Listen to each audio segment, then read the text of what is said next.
What is narcissism? How do you spot it? And where do you fall on the narcissism scale? All of that and more right here. Stay tuned. You're tuned into Black Hollywood Live, the world's first digital broadcast network devoted entirely to urban entertainment and pop culture. Tune in right now. Hey. Wow. Hey. Wow. Wow. Hey. It just gets me every time. Every time. I mean, if this chair wasn't in the way, we could really make it happen. It never gets old. Welcome, you guys. This is the Red Table Talk After Show. I am just one of your hosts, Tyler Simone. And to my left, I have the one, the only. The Tyler Tyson. What's up, y'all? What's up, Black Hollywood Live, Red Table Talk family? What's going on? Yes, here we are again. Here we are again. Yes. How's your Monday? My Monday was great. Good. I feel like this show is like the perfect fit for my Monday. My Mondays are usually stress-free. This show, for the most part, is stress-free, and it just gives you a whole hour to just talk about whatever. So I love Mondays. Good.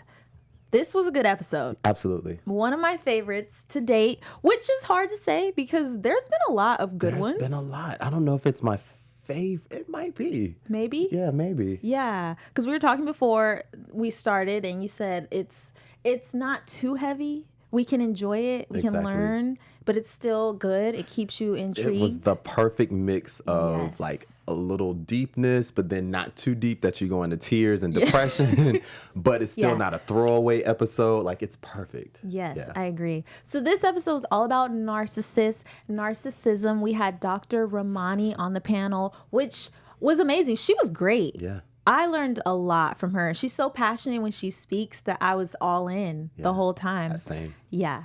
So before they even sat down at the red table, Jada said that she feels she might have some narcissistic traits. I was like, okay, all right. But that's me thinking that narcissism is believing that everything is about you and the world revolves around everything, having to do with you. What did you think narcissism was before the episode started? So, I mean, obviously, I still kind of think the bulk of it is, but I didn't think it was as deep as it goes. Like most people just thought it was about if you're just so self-absorbed and everything is about you, you have to make every story about you. You use the word I more than you use we and us and like anything collective. That was pretty much my scope of what narcissism was. Same here. I felt like it was just someone who was really self-centered. But like you said, it's deeper than that. Let's talk a little bit about the characteristics. So one, they have no empathy towards other people. And I feel like that comes from them feeling like it's all about them to the point where they don't even hear or see anyone else and anyone else's struggles. Yeah. That's crazy. Yes. It's hard not to be empathetic. I feel a little too empathetic. I know I struggle. I'm definitely on your side. I'm a little too empathetic at times. I know so many narcissistic people. But I don't think, there's degrees to everything. So I think that even with the people that I know that are narcissistic, they might not be an extreme version to the point where they don't have empathy. Most people I know, they have empathy. Yeah. Like there might be one or two that I came to realize at some point, oh, you really don't have much empathy. Yeah. They have one of those versions that I'm sure you'll talk about where it was like, they have empathy, but only so that the camera is on them and it's still focused on the point that they're caring about something. Which is so scary. That's scary. Yeah. How does your mind go there? It seems like it's just a lot of energy. That's just putting out it's too much work. Why can't people just be normal? Why? Like, why do we have to be on either side? Like, why do you have to be on the side where you're insecure and you have self-esteem issues or you're a narcissist? Why can't you just be in the middle? Right. I don't know, honestly. You're asking the wrong person. But I will say, when Jada talked about like being in entertainment, and she was like, to some degree, if you're in entertainment, you are a narcissist or you have narcissistic traits if you're in this industry. And that part I think is true. But I also, the counter to that is, I think, as I said, that there are degrees, but I also think that there are some of us, I'm one of these people, that I have a hard time talking about myself. I'm like Willow in the sense that I would much rather talk about you than talk about me. I'm an interviewer. I like to learn from you. Same. Like, what can I learn to fix whatever's going on over here? I'm not one of those people that's just going to sit, I do. I'm the That annoys the living. It's annoying. That is a conversation ender. Like, I will end the conversation if you start doing that. I will just walk away. Right. I can't. It's you either walk away or you zone out because they're talking your ear off and you don't know how to get out. Don't you hate when you can't get out of a conversation? I hate when I zone out. I will zone out in a heartbeat. So I hate, and that will make me zone out. Yes. Because my attention will just, does something else. And the crazy part is you would think that people would see the way your face changes, that you're not into the conversation, but they just keep going. So into themselves that they have no idea that you have checked out of this conversation. That's wild. Yes. That's not good. Okay. So besides that, they're very entitled. They're arrogant. They seek validation, which... When she was rambling off of all of these characteristics, multiple people were popping up in my head. Of course. Same. Most of the people. However, I will say, not to pick on my friend to my right, but I just knew when she was rattling off these definitions, I was like, oh, Tyler is stopping and pausing and rewinding because she is writing down all of this. I got them all. There are 3 pages over here. So I knew, listen, I know my people. I know my people. You knew it. I knew it. You know me so well. And of course, I'm going to copy and take a picture. So. I had to. There's just so much to learn. Yeah. Okay, so she also said that this is a clinical mental illness, which blew me away. I didn't know that it was that serious. Like you said, didn't know it was that deep. But as far as being diagnosed for it, I'm wondering if that's something you don't go to a doctor for it, or is that like a self-diagnosis? I mean, I guess technically you would. Maybe if you go to therapy just for something else. Yeah. And then in your therapy session, that may come out. And then it's like, oh, you need to work on this. Yeah. But I don't think anyone, because a narcissist, I don't think even knows that they're narcissistic. Right. They don't even know that there's a problem that needs to be tended to. I have some people that I know, I'm trying to not put other people's business in the street. So I'm going to try to blur the lines a little bit. But I know some people that really struggle with keeping friends, really struggle with maintaining healthy relationships with friends because they turn every situation about them. They never want to come to your place. They want everyone to come to their place. Anytime there's a conversation, it's always about They want to use, I hate the word use, but they want to use you to gain more Instagram followers, get access to this party, have access to this celebrity, fill in the blank. But it still all comes back to them. Like, they really honestly can't do their job to the best of their ability because they're focused more so on themselves than on their clients. Yeah. But once again, some of these people will never know that they even have this issue. Yeah. Because they still they have a rotation of friends. So it's like they can't keep, like if you and I were friends, it's not going to be a 20-year friendship. It might be 5 to 10 years, but then you're going to exit, somebody else is going to enter. Yeah. And so there's always this cycle of friends coming and going. They, of course, aren't homeless or anything, so they're able to feed themselves and make a great life. So they're just not seeing the issue. Yeah. Like usually if you hit rock bottom and then you're like, oh, well, what's wrong? But if everything's great, how do you even know that there's an issue? And then how do people bring it up to you? They don't. Yeah. You don't want to hurt anybody's feelings. You don't. And they don't seem to be receptive to you trying to point these things out to them because once again, it's all about them. They don't do anything wrong. You can't argue with these people, which is why it's so hard to even bring it up and say, hey, you're a little bit of a narcissist. You're a little bit. Tad bit. Yeah. So that seems really, really hard. She did say that at the core, because I don't know how the people that you feel might be narcissists on the outside, are they really confident? Are they entertaining? Because she said that that's something that happens. There are 3 people that came to mind immediately, and they're all different. Yeah. One is a serious extreme that plays more of one of the more dangerous versions of narcissism that I'm sure you'll address. Yeah. And it's the one where they come across super confident. They love to be the center of attention. if they do go out of their way to do something, there has to be a camera crew involved. Like everything is for the gram, everything is for likes and follows, and on the face of it, everyone thinks that they're just the nicest, sweetest person in the world. Yeah. And it doesn't hurt the fact that they are extremely attractive to most. Most people would find this individual extremely attractive. But the flip side of all of that is there's really no unless you are part of the ongoing circus that is feeding their narcissism. Once you aren't in that, you're now the enemy. And so now everything is turned against you and they try to make your life a living hell. So that's one of them.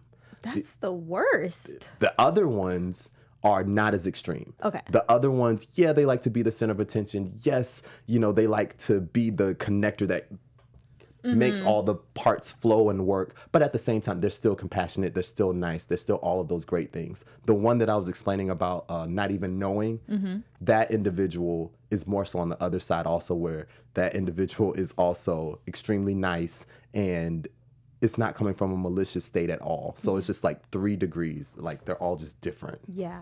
And there's a couple of different. Oh, I almost gave it away. I was trying. At the end, I almost gave out like just too many specific details. Yeah. I had to catch myself. Good job. Whew. Yes, there are definitely multiple types of narcissists, like we learned. But what's confusing to me is, how do you distinguish a narcissist from someone who's just attention seeking? Because there are people on Instagram who do things for likes. With women, they pose mostly nude. Guys too. And guys, I mean, you're right. come on. Guys too, for sure. I've taken my shirt off of the ground. You've taken your shirt off quite a few times. Wait a minute. But you're not I don't feel like It's not. No, I'm not a narcissist at all. But yes, I have my don't moments. believe that you are a narcissist. But there are people you can just tell, you can feel it. It's very consistent, and they just reek of attention seeking. But what's the difference between that and then being a narcissist? Because someone who wants attention on Instagram may also still be empathetic. They may still be, a good listener. So for the most part, I think most of the time, and I look at social media as not real. Yeah. A lot of people look at social media as it is the Bible. Like if you post it on social media, it really happened exactly how it looks and all of that. Where I really wish people would see and treat social media like you do a TV show. It's just another platform to watch content that is created. Yes. Please understand. I mean, look at what you do for your own social media. None of us post a picture without making sure things don't look right. Sometimes you add a filter. Sometimes you do it even a little breeze over with Photoshop or something. We make sure our videos look a certain way. Make sure what's in the background of this video. Like everything is super produced on Instagram. Yeah. So nobody should take it as Bible, yeah. like you said. But I kind of lost my thought It's where I was going with you that. were just saying, like, as far as people's view of other people on social media and the fact that it's not always real. Yeah. It's definitely not. So as far as you mentioned the levels of narcissism, I feel like most people are, because there's some that are very dark, she said. They go unseen. You wouldn't even know they're a narcissist until you're too deep in. But I feel like most people are classical narcissists. They make it look good on the inside. Very charming. Very entertaining. I always think behind every narcissist is a very, very insecure person. Oh, for sure. Like, I agree. The one thing I can say about those 3 individuals, the one that was more malicious definitely has a more severe insecurity, but the other 2, they have their insecurities also. Yeah. But it's just not as extreme as that other one. But behind every narcissist, because the reason they are so is because they're trying to put up a front to hide the fact that they are so broken and so jacked up on the inside.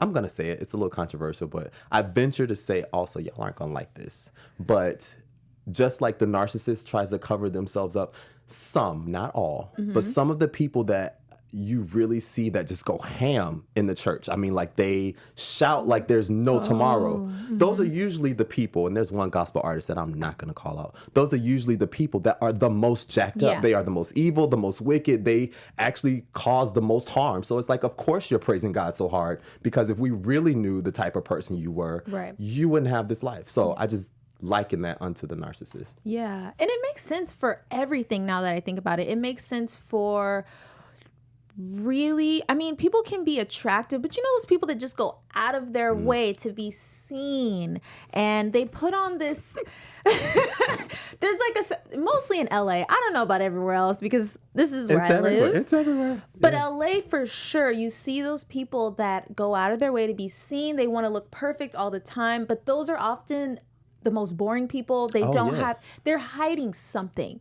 They're not always what they seem. There is a famous family that we just talked about before we went on the air. And that entire family, I think, is extremely insecure. They ride on their looks. I mean, the way that they built all of their empires, both collectively and individually, was all based on looks and tapes and things where they were doing sexual. It was all based. It's nothing up here. Yeah. Like, that was not why the public was drawn to them at all. Right. So yeah. Yeah, that's true. That is very true. I mean, this is just the culture, and I think they talked about on the show. This is the culture that we live in. We live in a narcissistic culture where people have a gazillion selfies on their page. Like, why? Yeah. We have a reality star as a president. Why? We have a reality star that's skipping law school to free people from prison and all. What? Okay. Like, but it's still a reality-based society. Like, that's just how we are, and that's where we are right now. And it sucks. It does suck. It really does. But there are warning signs. She mentioned these warning signs, and when she said it, I felt like they were too far down the line. Because she said you'd want to record conversations, you'd be trying to explain yourself. Before we get to that point, are you sipping tea? Oh.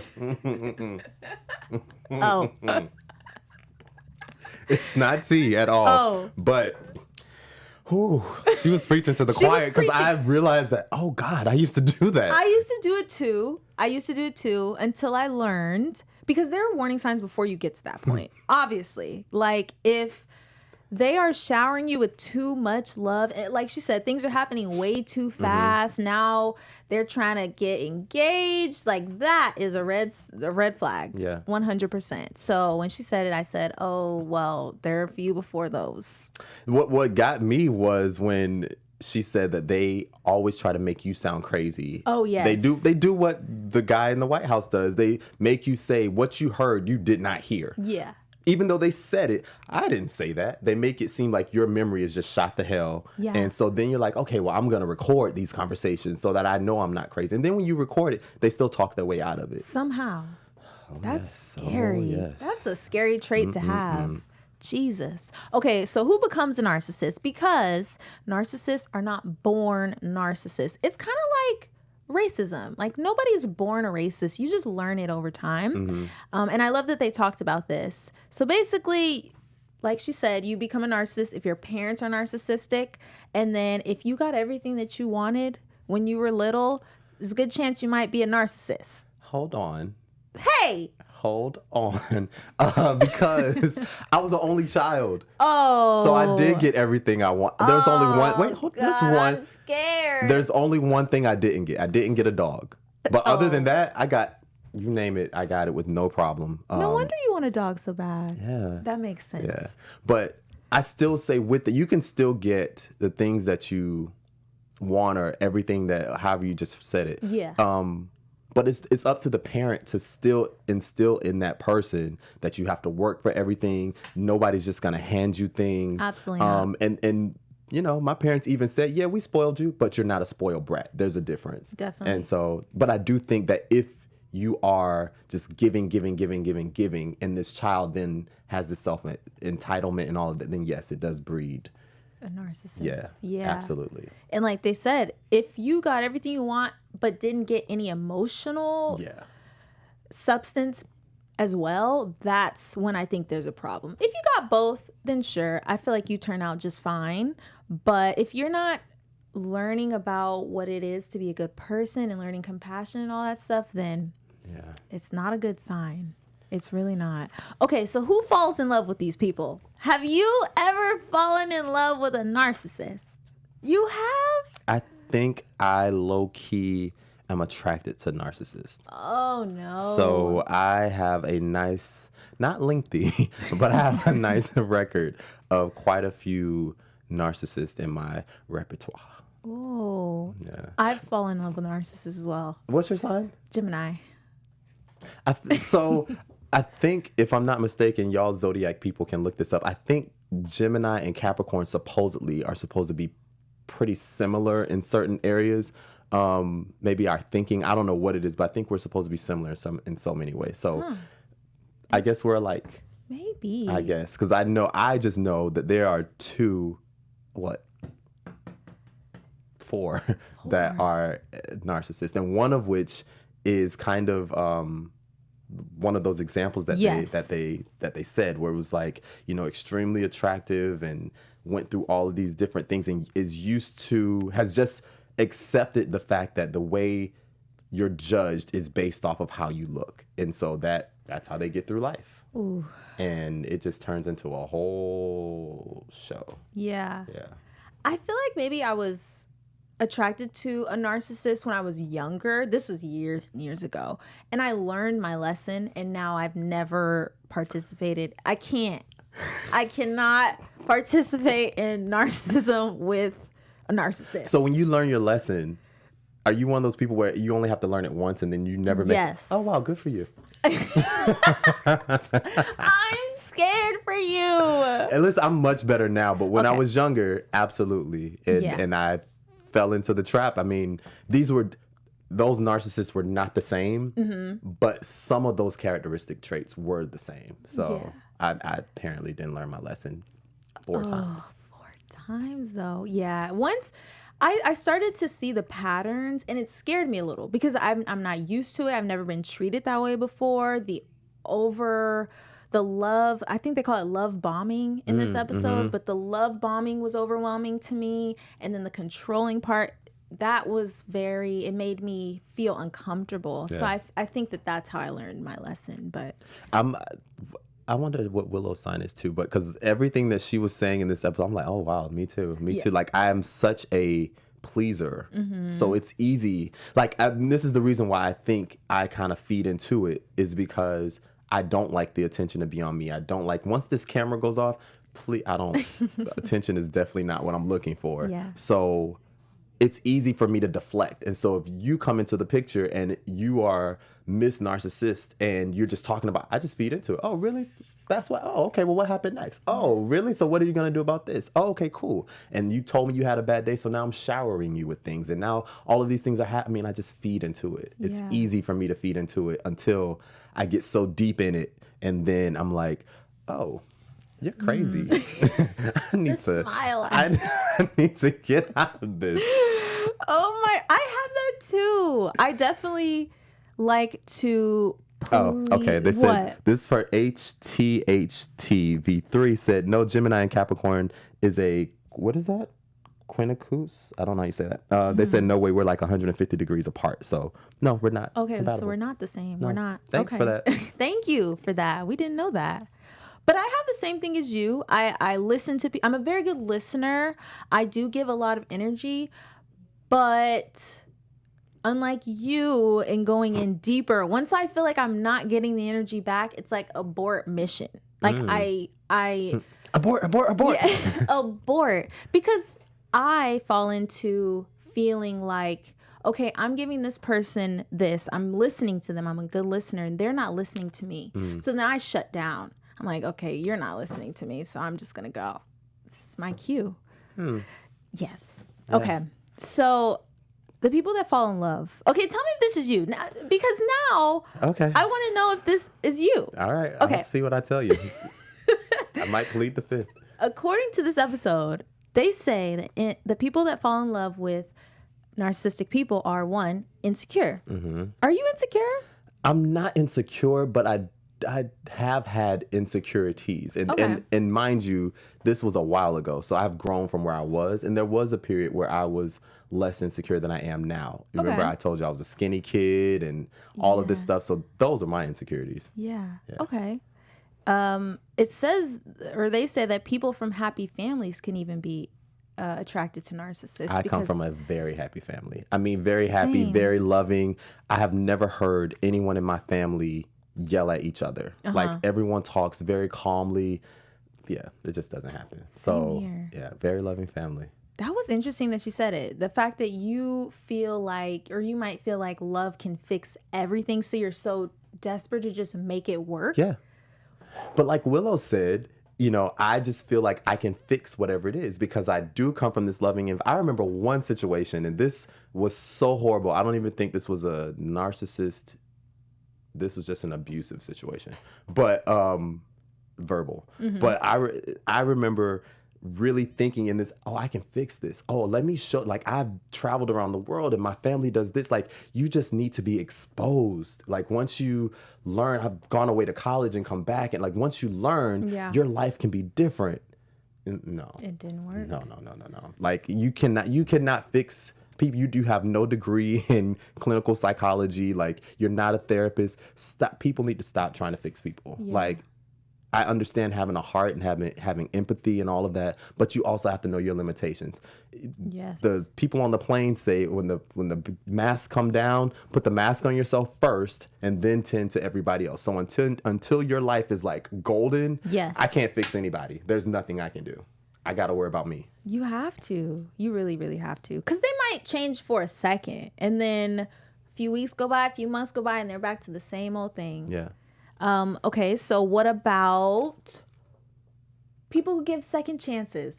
I could see where a narcissist would fall through the cracks on this one. Because if you keep messing up and I tell you it's okay, like, you're just going to keep doing it. Yeah.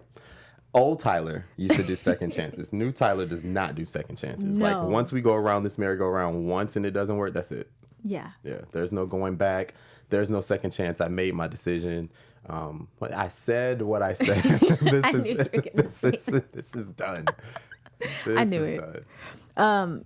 The dangerous part about all of this, obviously, is getting out of this type of relationship, which is and can be really scary for some people, life-threatening almost. They mention the fact that you're under so much control that you almost feel scared to leave, and your finances might also now be what's the word? Intertwined. And we oftentimes judge relationships without knowing that this stuff is going on. Yeah, I mean, you have to be really careful who you get in a relationship with. You have to be really careful.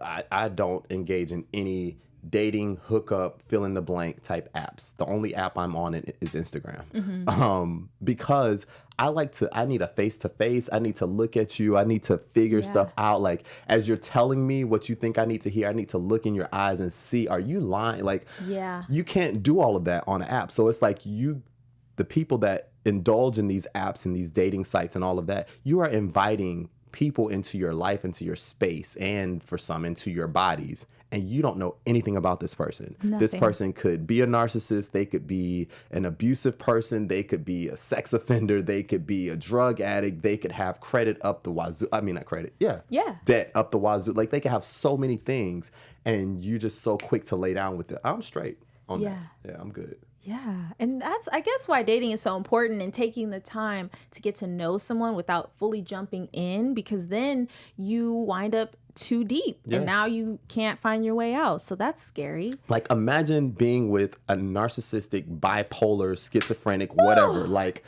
who? Oh, no. If I just met you on this app, I have no way to figure all this stuff out in the next 3 hours. Like, come on. There's no way. No. Absolutely no way. So as far as staying in the relationship, they mentioned getting trapped in chasing the high. It's like an addiction, like a drug. Because if you're nice to me for 2 weeks, you buy me all kinds of gifts, you take me places, you're treating me amazing, and then all of a sudden you switch up and become this other person. Now I'm like, okay, I want the other Tyler back. Like, what do I have to do to make him happy again? So then now you're caught in the cycle. Listen, because I feel like narcissists, you're never anyone's real first time. Like, unless you're like truly their first, like, you're no one's first time. So they've done this before. They've actually mastered this. So they know narcissists are mastered. One thing those 3 people had in common, they're master manipulators. Whether they use their forces for good or evil is to be determined. Well, we know one does it for evil, but it's to be determined. so they're able to, they know exactly what to say, how to say, to get you trapped, to get you hooked, cut you off, like Jada said, from your, or like the lady said, from your family and your friends, isolate you to the point that they are the only person that you still feel connected to, and they're feeding you these lines that, oh, no one's gonna love you like I will, or you'll never experience this, something like this again, or something along those lines. Like, all of that is planned out and it's part of the game. So it's like, I really do believe once you hear those words, it's like, all right, cool. Like, there should be certain words where you just know what it is. For example, when people say, no, Tyler, I did this, honest. If they add the word honest, or honestly, this is what it's a lie. It's a lie, because when we talk normally, I don't say, no, honest. No, that's a lie. So I still feel like if somebody says, you'll never find love like this again, or no one's gonna love you like, that's one of those words we're like, oh, okay, cool, where's the exit? I need to go. Like, don't argue, don't engage, that's a button pusher. Like, just walk away. That is your cue to leave. Absolutely. And they mentioned it. It's called the misinterpretation of romance, and not understanding what is a red flag and what is okay and normal. Like the whole, no one's going to love you like I will, or I think they mentioned something about friends, and like, maybe those aren't good friends for you. Trying to push friends away that are good friends. Yeah. Those are red flags. Misinterpretation of romance. They have to have the way to control you is to isolate you. Isolate you from your friends, from your family, take you away from anything that gives you comfort, where you might, because in that comfort is where you find strength. So anything to get you out of that, so that you don't have that strength, so that you're completely weak and vulnerable and dependent upon them. Yes. Yeah. And before we go on to the news and gossip section of our show, I just wanted to say that I love that they mentioned child abuse, and child abuse not being a reason why someone goes on to mentally abuse someone with their narcissism. Because we talked about this before on another show, as far as being raised a certain way. Maybe you weren't raised around a whole lot of Black people or whatever. Now you've grown up to be this person that fears them. At some point, it's not an excuse anymore. Yeah. You were abused, sadly, when you were younger. That doesn't mean it's okay to go on and hurt someone else. They didn't abuse you. Yeah.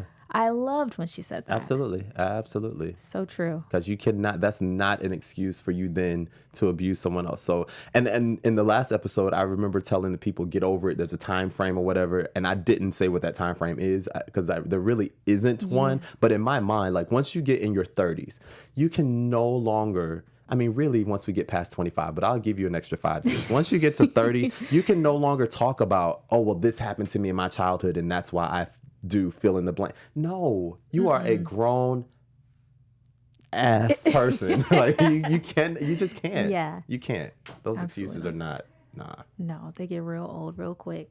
So now on to our Mr. and Mrs. Smith segment with the one and only Tyler Tyson. Yay. All right, and we still got the Willow theme song right here. This song right here is called Wait a Minute. I am Tyler Tyson, and this is your Mr. and Mrs. Smith news update. So we're going to jump right into the news. We're going to start off with the younger Smiths, going straight to Jaden's page. Jaden posted this picture right here where he's performing in Tokyo, I believe. I know he's in Asia somewhere. I believe it was Tokyo. He's getting ready for his tour with his sister that kicks off in November, I think November 12th in San Diego. The next picture, you will see that there are your tour dates. I believe November 12th is when it starts. The Willow airs. Did we say that it's pronounced airs?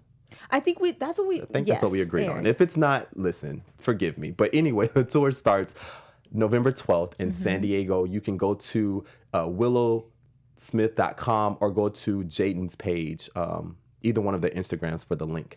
Also, for Throwback Thursday, Willow posted this picture of her, a little Willow way back in the day. This is before Whip My Hair. This is probably, what's the movie she was in with Will? Was it I Am Legend? Yeah. No. Yes. Yeah. I think this is probably I Am Legend days. Oh, she was so absolutely adorable. Moving on from that, so Gammy, you guys know last weekend she just celebrated her 66th birthday. Well, she posted this picture today and she said, hey y'all, it's Monday. Let's get in this gym. So we know part of the secret to looking this great at 66 is you just got to suck it up and go to the gym. We may not like it. In fact, some of us may low-key hate it. You find you some music to get you through, and listen, we can look like that at 66. Those are goals. She looks amazing. Those are goals. Oh my God. And then Jada, she hasn't been posting anything personal. Most of the things have been about the Red Table Talk. She did take a time to post this funny video. Y'all take a look. What's my secret? What's my secret? A seahorse gave me this. My secret is gathered from the whispers of a babbling brook. Secret. Why am I showering outside? I don't do it for the trend. I don't do it because it's cool. My secret. I do it because it's life. This line is a placeholder. Sip my secret, then sip it again. This shot is too close. This one is too far. There's my booty. Who's playing the violin? My neck. Here's me on my back. Just water. Oh my God. That video was hilarious. So for those of you that don't know, Just Water is Jaden's water company. Obviously, you can purchase it at CVS. Oh, okay. And the caption on this video said, Jaden, the first video is free. The next one you will have to pay for. But she was basically just supporting her kid, which I thought was funny and dope all at the same time. Oh my God. So from one of the elder Smiths to the other, y'all know Will Smith always has something funny going on his Instagram page. And we talk a lot about social media here on this show. So I thought this video was perfect to play for y'all. Take a look. Y'all, we out here on vacation in the Bahamas. Another beautiful day. Check it out. Check it out. Boom. I want to talk to y'all for a minute about the power of perception. You see, there's a lot that goes in to being a hot social media content provider. For instance, y'all think I got time to go on vacation? No. I got social to do. Come on, man, this is blue screen. In fact, I'm gonna keep it 100 with y'all. I haven't looked like this good in years. I've been totally computer generated since like the 90s. Oh you know my. what? This ain't even real blue screen. Oh my. It's 2019, y'all. Nothing's real.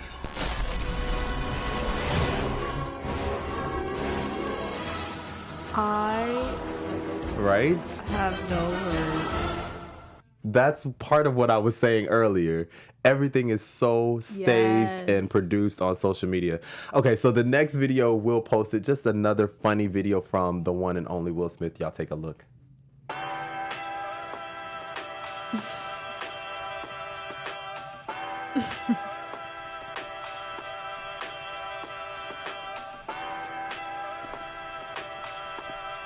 Ooh. Hit it. Wait for it.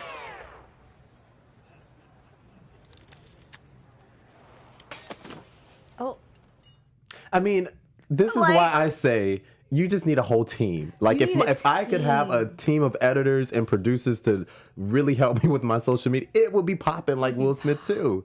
And the final video, I want to know, what would you all do if Will Smith just randomly walked into your hotel room? Take a look. Niente ragazzi, siamo appena tornati dal party di compleanno di Will Smith. C'era la piazza piena di Budapest che gli faceva Happy Birthday, è stata una roba incredibile. Ed è successa appena... Hey. Oh my God. This is my room. That was my God.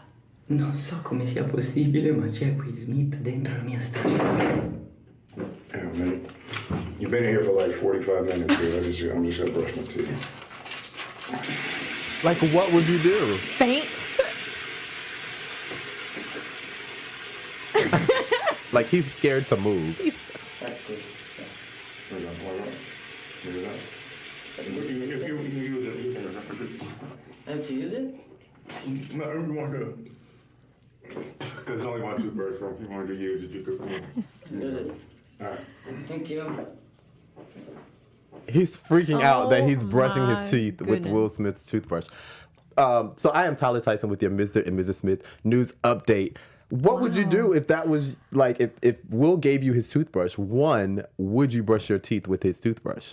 Absolutely. Oh. And then I start crying because I'm just overjoyed. Okay. I can't say that I would brush my teeth with his toothbrush, but boom. There you go. You know, in the moment, you just do crazy things I sometimes. guess. Listen. Hey, man. Well, that was a great show. Thank you. Wow. Thank you. I try to find the good content. I love some news and gossip. So. Yes, me too. So that's the end of our show, but we will be back next Monday, same time, same place.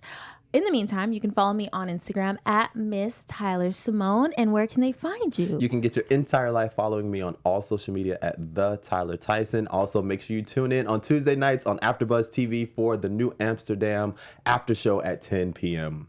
Yes. We'll see you next week. We'll miss you. Bye. Peace. On behalf of our BHL staff, we would like to thank you for tuning in to Black Hollywood Live, the world's first digital broadcast network devoted entirely to urban entertainment and pop culture. Check out our Black Hollywood Live YouTube page for even more great programming and amazing content, and be sure to subscribe and like our channel when you do. I'm your BHL host, Nakia Monet, and you can find me on all social media at Kiki Boom Boom or at Black Hollywood Live. Black Hollywood Live, Hollywood redefined.